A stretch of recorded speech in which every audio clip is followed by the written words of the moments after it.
인사 나누겠습니다. 얼굴을 보니 말이 고울 것 같습니다. 시작. 참 이런 인사는 양심이 걸려서 하기가 힘들어요, 그죠? 예, 그래도 한번 해보겠습니다.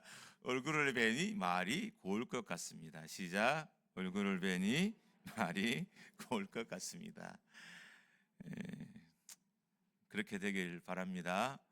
예, 대부분의 경우가 다 그런 건 아니지만 힘든 삶을 산 사람들의 특징 중에 하나가 거친 말이에요.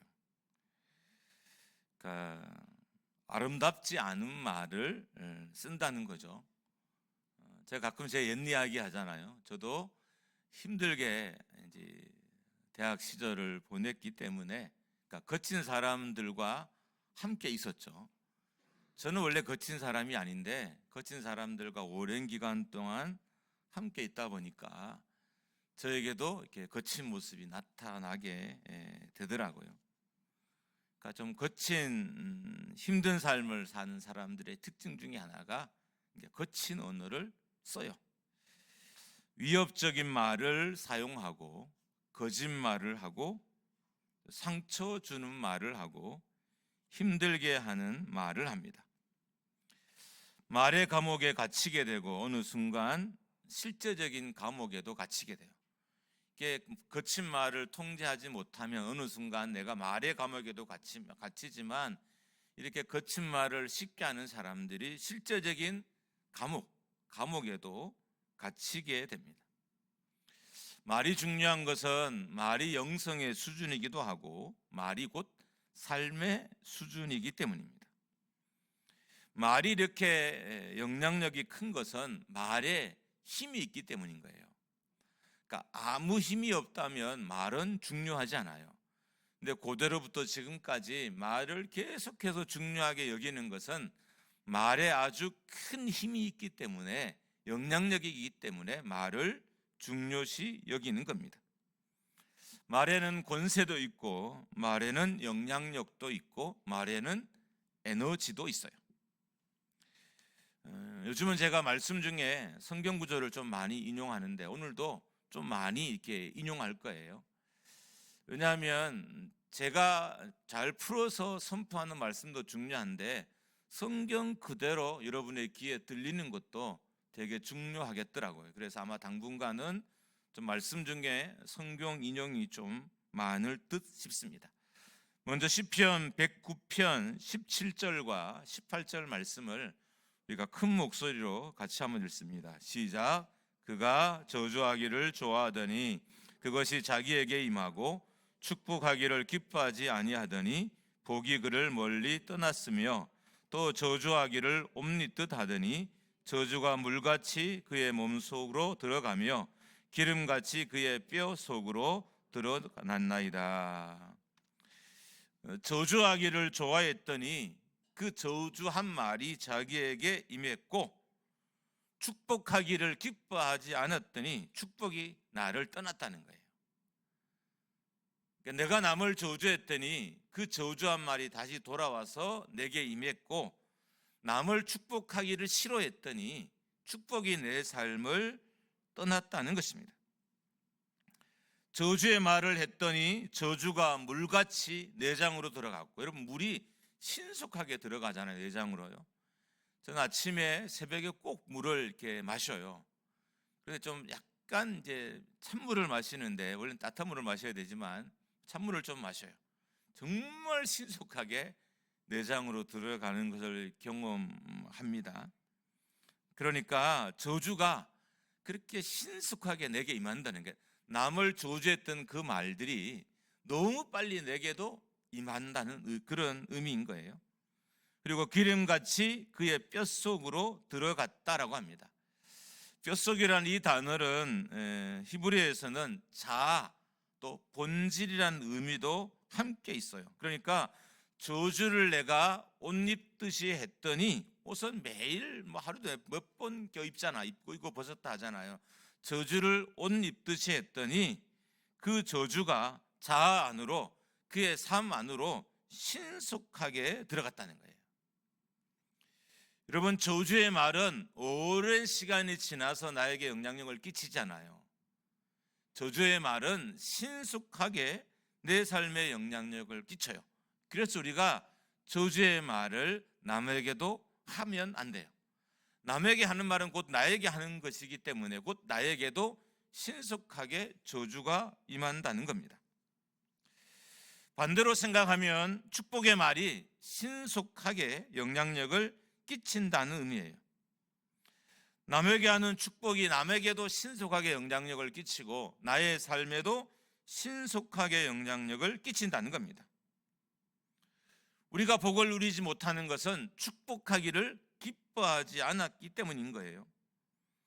복은 어떤 사람에게 임하느냐? 남을 축복하기를 좋아하는 사람에게 임하는 거죠. 남을 말이나 또 아니면 남을 격려나 아니면 남을 물질로나 여러 모양으로 돌봄으로 축복하기를 좋아하는 사람들이 곧 복을 경험하게 된다는 거예요.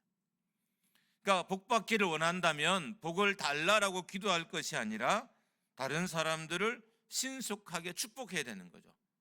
그 축복이 그 사람에게도 가지만 곧 나에게도 임한다는 것입니다. 여러분, 이게 말씀이에요. 말씀이 명확하게 그렇게 복에 대해서 정의하고 있는 것입니다. 그러면 우리는 우리의 입술에서 저주의 말을 제거해야 하고 비평과 불평과 비난의 말을 제거해야 됩니다. 여러분, 우리의 삶을 가두는 게 참 많아요. 과거도 나의 삶을 가두기도 하고 과거의 상처도 나의 삶을 가둬요. 그렇지만 언어도 나의 삶을 가둡니다. 여러분, 우리가 사랑하는 우리의 자녀들은 대부분 나의 언어 속에 갇혀 있어요.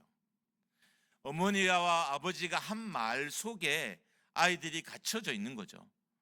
만약에 부모가 자녀들을 어려서부터 늘 축복하고 그렇게 자녀를 키웠으면 자녀들은 그 축복이라는 둘러싸여서 살아가지만 부모가 자녀를 원망하고 불평하고 혼내고 따졌다면 이 아이들은 그런 어머니 아버지의 말 속에 갇혀서서 평생을 살아가게 되는 거예요. 성도도 마찬가지입니다. 성도는 목회자의 언어에 갇혀 살아요. 그러니까 여러분은 제 입을 통해서 좋은 말이 나가도록 하셔야 돼요. 왜냐하면 결국 여러분의 신앙이라는 것은 제가 하는 언어에 갇혀 있기 때문입니다. 얼마나 막대요. 여러분, 이 시간에 물론 조는 분도 있지만 졸지 않고 30분 동안 깨어서 여러분이 집중한 일이 세상에 어디 있을까요? 별로 없어요. 근데 그렇게 깨어서 어떻든 목회자가 전하는 하나님의 말씀을 듣는 거잖아요. 그러니까 여러분은 결국 제가 하는 언어에 여러분의 삶이 갇히게 되는 거죠. 자녀가 부모의 언어에 갇힌다면 성도는 목회자의 언어에 갇혀요. 백성은 위정자의 언어에 갇히게 되는 거죠. 그러니까 리더들은 그래서 축복의 말을 하고 할 줄 알아야 됩니다. 저는 매일 생일자에게 카톡 문자를 보내요. 그러니까 저와 이렇게 연결되어 있지 않는, 또 요즘은 카톡을 이렇게 거절해 놓은 분들이 있잖아요. 반드시 이제 허락을 해야 되거나 아니면 전화번호를 넣어야만 상대방이 이렇게 등록하도록 그렇게 이렇게 거절해 놓은 분들이 있어서 그런 분들을 빼고, 또 행여나 제가 전화번호를 바뀌었는데 제가 이제 고치지 못해서 옛날 전화번호가 그대로 있거나 이런 분들을 제외하고는 제 아침마다 제 카톡에 이제 생일 알림이 떠요. 그럼 저는 매년마다 축복의 말씀을 바꿔서 보통은 아침에 보냈는데 이리서 못 보내는 건 점심 아니면 또 오후, 어떨 땐 너무 늦어 저녁에라도 꼭 축복의 말씀을 보냅니다.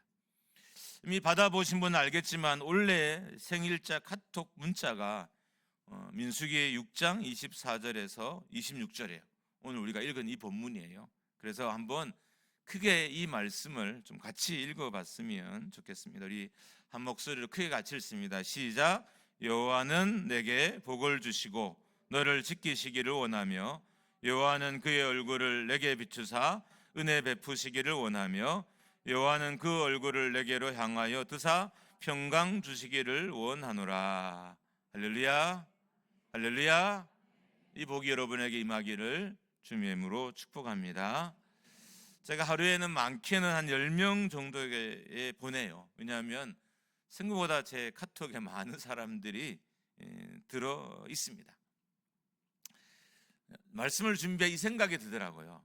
야, 내가 이렇게 매일 아침 누군가를 내가 축복하니까 나에게도 지금 축복이 임하고 있겠구나, 이 생각이 드는 거예요. 말씀을 준비하다가 정말 제가 말씀 가운데 든 생각이에요. 그래서 내가 더 많은 사람들을 축복해야 되겠다, 이 생각이 들었습니다. 그리고 올 한 해 이 말씀을 정하기를 너무 잘했다, 그런 생각을 했습니다. 그렇다면 왜 사람들은 축복의 말을 하지 못할까요?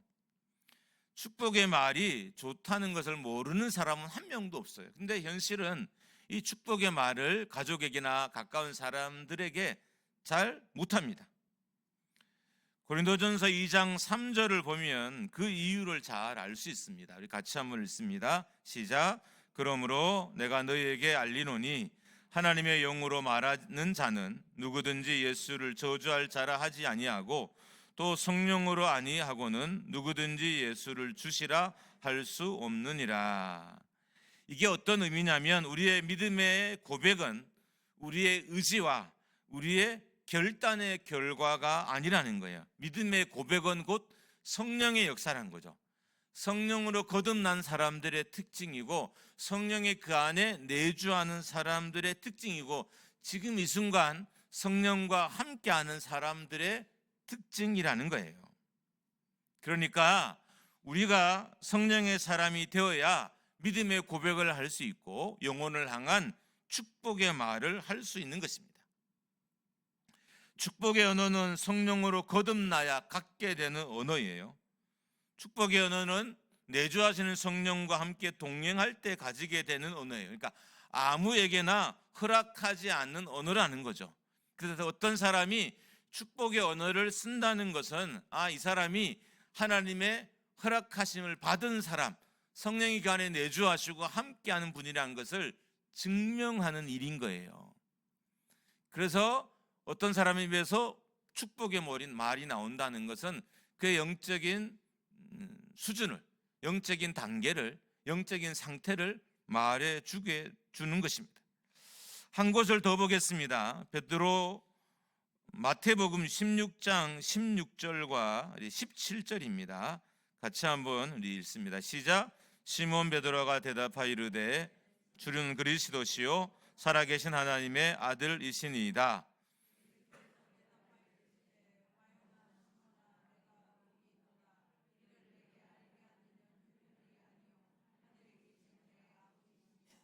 그러니까 예수 그리스도에 대한 믿음의 고백은 하나님 아버지가 하신 일이라는 거죠.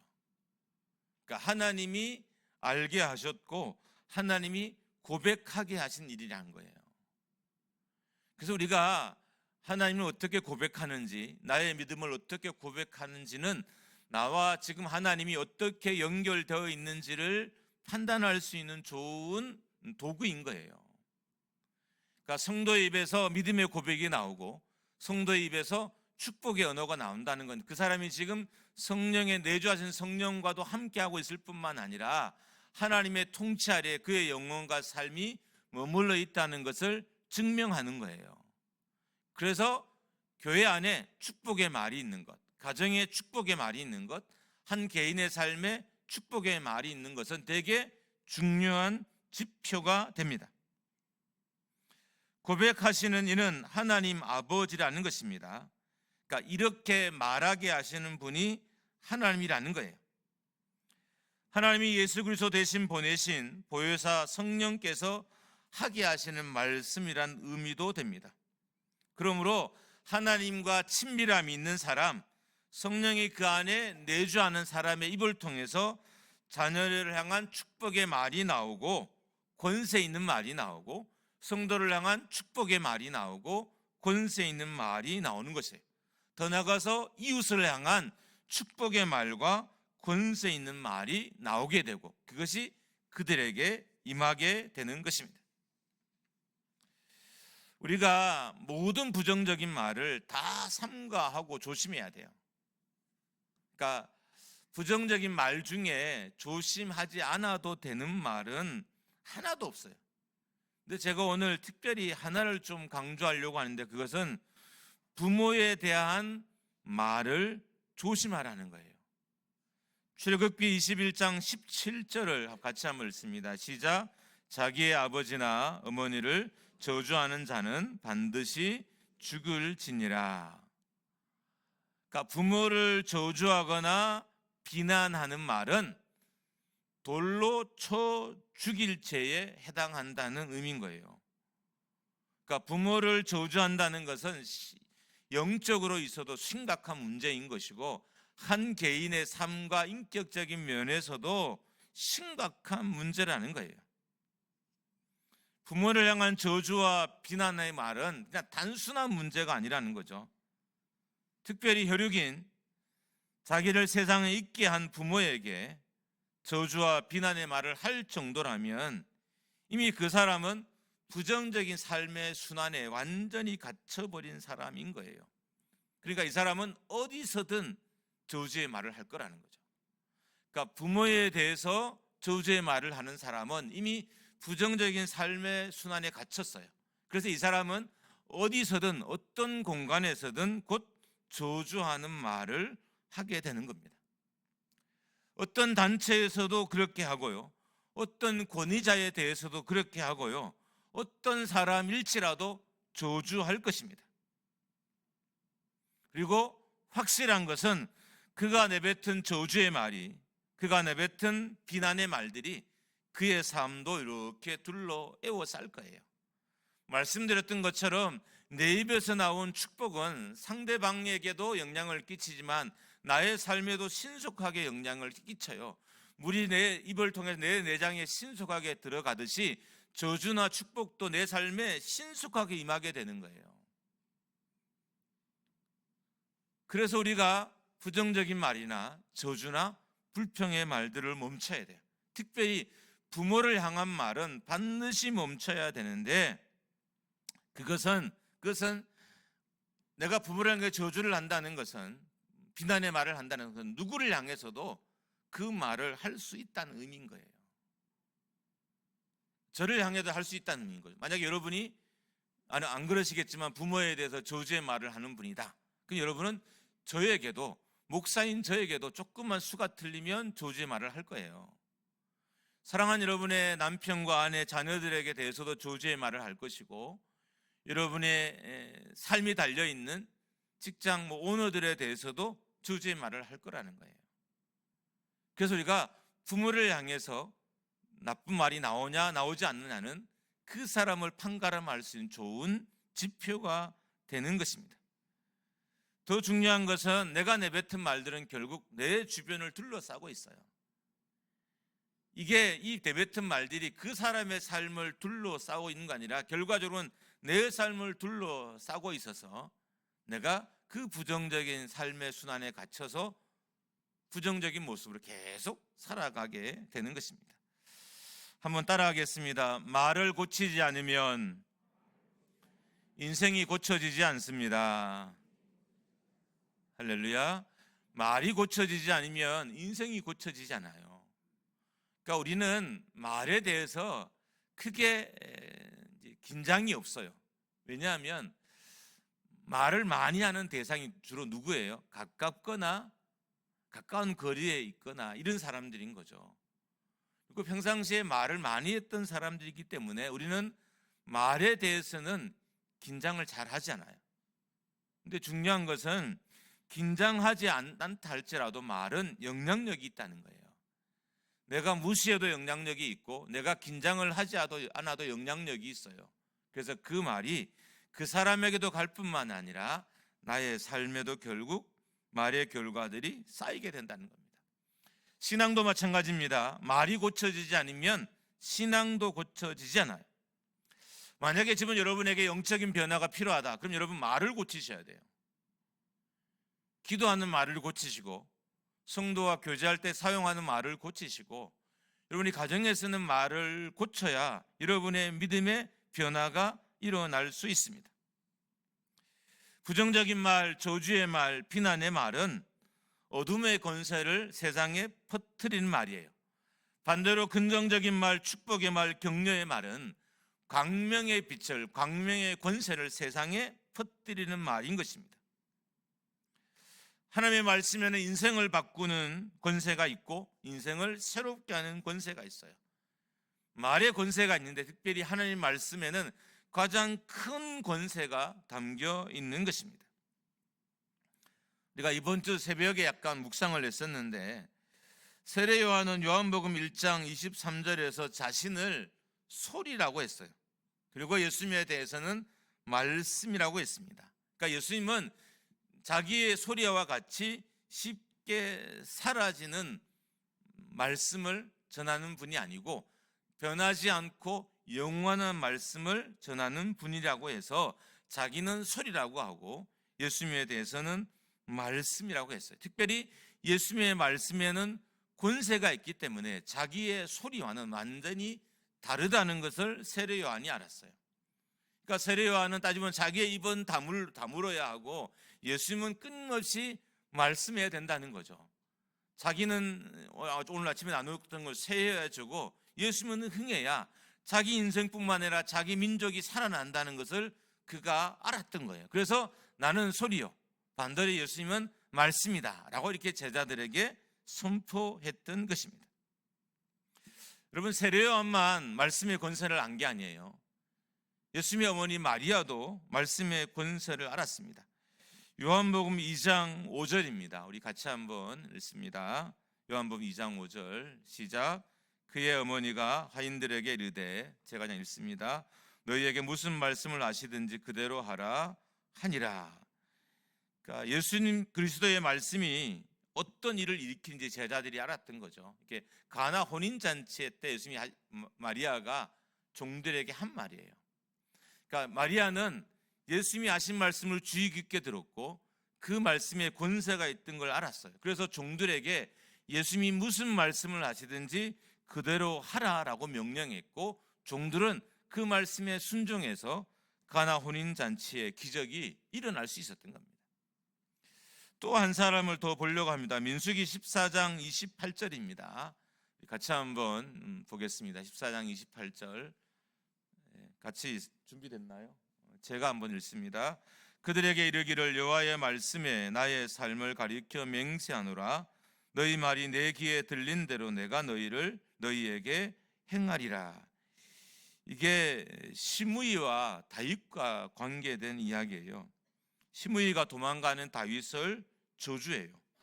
그런데 놀라운 것은 시므이가 다윗을 저주한 대로 시므이가 나중에 저주를 받아서 죽게 돼요.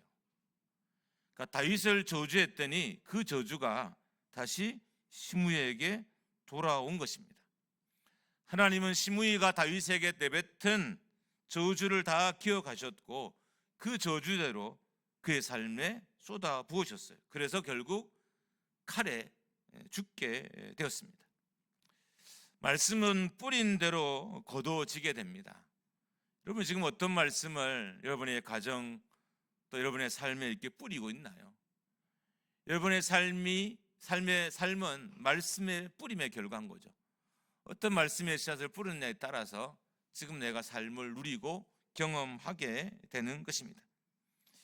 이제 27절을 같이 보겠습니다. 오늘 본문 27절인데 제가 같이 읽습니다. 시작. 그들은 이같이 내 이름으로 이스라엘 자손에게 축복할지니 내가 그들에게 복을 주리라. 여러분, 오늘 24절에서 26절을 보통 제사장의 축복이라고 해요. 그러니까 제사장들은 이스라엘 백성들 앞에서 늘 이 축복의 말을 하라라고 명령한 거죠. 그러니까 제사장이 하나님의 명령대로 이 축복의 말을 이스라엘 백성들에게 하면 하나님은 자기의 이름을 걸고 제사장이 축복한 대로 이스라엘 백성들을 그대로 축복하시겠다고 약속하고 있는 것입니다.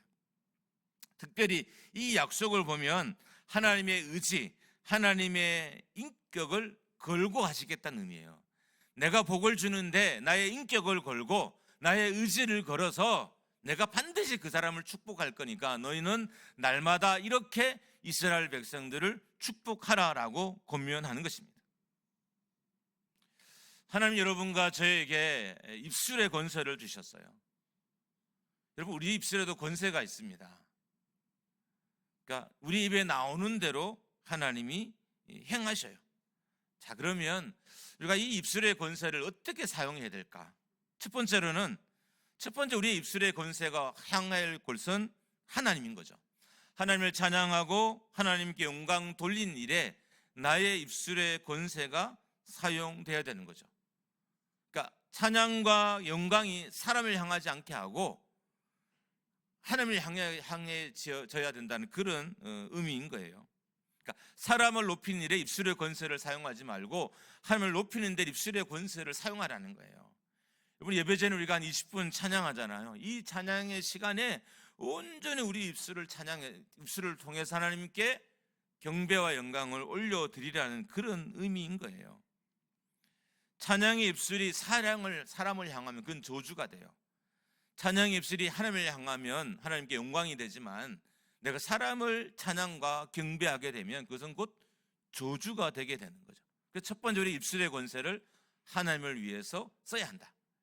두 번째로 우리가 입술의 권세를 사용할 곳은 사람입니다. 앞에 말했던 거, 사람을 찬양하거나 사람을 축복해서는, 사람을 찬양해서는 안 돼요. 사람을 향해서는 축복을 선포하고 하나님의 말씀을 선포하는 거죠. 찬양 대신. 근데 가끔 우리가 사람을 높여요. 사람을 찬양해요. 우리 입술의 권세는 그렇게 사용되면 안 돼요. 사람은 우리가 축복해야 되는 대상이고 말씀을 전해야 되는 대상이죠. 그러니까 우리의 입술의 권세가 사람들을 향할 때는 사람들을 축복하고 찬양하는 것이 아니라 축복하고 하나님의 말씀을 전하는데 여러분과 저의 입술이 사용돼야 됩니다. 그래야 축복이 그에게 임하고 하나님의 말씀이 그의 삶에 임하게 되는 것입니다. 지금 여러분의 입에서 어떤 말이, 어떤 감정이 밖으로 나오고 있습니까? 한 번째 여러분 정말 우리가 심각하게 좀 돌아봐야 돼요. 요즘 내 입에서는 어떤 말이 나오고 내 마음에서는 어떤 감정이 밖으로 향하고 있는지. 왜냐하면 이 입술은 권세가 있어서 내가 말한 대로, 내가 선포한 대로, 내가 표현한 대로 그 영향력이 우리의 삶에 나타나기 때문인 것입니다. 여러분, 말은 행동보다 되게 가벼워요. 근데 사람들이 행동보다 가볍다고 해서 다루기 쉬운 존재라고 보는 경우도 있어요. 현실은 가장 다루기가 어려워요. 알아야 될 게 있는데 가벼운 것은 생각보다 다루기가 어려워요. 아이들도 어렸을 때 다루기가 가장 힘들어요. 가끔 이렇게 신생아들이나 어린 영아들을 이렇게 안을 때가 있어요. 어떻게 해야 될지 몰라요. 저도 아이들을 이렇게 키웠잖아요. 2명을 키웠어요. 근데 그 아이들을 이렇게 대하면 제가 어떻게 안아야 될지 잘 모르겠어요. 그래서 안고도 막 손이 계속 움직여요. 이 아이를 불편하지 않게 하려고 계속 움직여요. 여러분, 작다고 쉽게 컨트롤 되는 게 아니에요. 가볍다고 쉽게 컨트롤 되지 않아요. 공기 얼마나 가벼워요. 근데 공기만큼 컨트롤 되기 어려운 게 없어요. 여러분, 물보다 공기가 컨트롤하기 훨씬 더 어려워요. 공기가 가볍기 때문인 거죠. 물은 눈에 보이기도 하고 무거워서 컨트롤하기 쉽지만 공기는 가볍고 눈에 보이지 않아서 다루기가 너무너무 어렵습니다. 언어도 마찬가지예요. 언어도 보이지 않고 언어도 가벼워요. 그런데 통제하거나 컨트롤하기가 가장 어렵습니다. 부탁하건대 여러분이 사용하는 언어에 여러분의 인생을 빼앗기지 마십시오. 여러분이 사용하는 언어에 여러분의 신앙을 빼앗기지 마시고 여러분이 사용하는 언어에 여러분의 가정을 빼앗기지 마십시오. 우리가 잘못된 언어를 사용해서 내 신앙이 빼앗기고요, 우리 가정이 빼앗기기도 하고요, 내 자녀의 미래를 빼앗기기도 해요. 어느는 가벼워서 사람들이 쉽게 컨트롤할 수 있다고 생각하고, 그래서 말을 가볍게 함부로 하는 경향이 저로부터 해서 많이 있습니다. 그러려면 저주가 아닌 축복의 언어를 여러분과 제가 사용해야 돼요. 한 주간 살아보십시오. 여러분의 자녀를 얼마나 축복했는지, 여러분이 섬기는 우리 교회를 얼마나 축복했는지, 함께 사역하는 우리 동역자들을 얼마나 축복했는지 한번 보십시오. 저는 이 생각이 들더라고요. 영성이 뭘까? 영성은 내가 한 주간 동안 내가 세상이나 교회를 향해서, 내 주변을 향해서 어떤 축복의 말씀을 했느냐가 그 사람의 진정한 영성이다, 이런 생각이 드는 거예요. 그러니까 우리는 기도는 하고 부르짖지만, 봉사는 하지만 이게 축복의 언어는 쓰지 않는 거예요. 제가 군에 있을 때 한번 이런 적이 있었어요. 부대가 너무 힘든 거예요. 참 하나님이 저희한테는 늘 좀 힘든 걸 많이 주신 것 같아요. 목회 선상을 보면 쉽고 편안한 걸 주신 데는 거의 몇 번 없었던 것 같아요. 군대도 정말 힘든 데를 주셨어요. 그래서 방법이 없는 거예요. 제가 하는 방법 중에 하나가 이제 아이들이 전방에 철책을 돌면서 커피 나눔을 해요. 밤에 군종들이. 그때 얘들아, 니네 다니면서 그 난간한 철책 기둥 붙잡고, 쇠기둥이 겨울에 얼마나 추워요. 그거 잡고 다 기도하고 또 그 섹터를 통과해라. 다 손 얹고 기도해라. 저도 1년에 한 번 동숙이라고 해서 한 2주간 전방에 올라와서 아이들과 함께 자고 레크레이션을 하고 예배도 드리는 그 시간이 있어요. 저도 그 돌 때마다 기둥을 잡으면서 기도했던 기억이 있어요. 모든 기둥을 다 잡고 기도하는 아저씨는 어떻든 기도했어요. 왜냐하면 그렇게라도 이 기둥을 향해서 내가 안전을 기도하면 하나님이 우리 부대에 평안과 안전을 주실 거를 믿어서 늘 그 기둥에 대고 기도했던 기억이 납니다.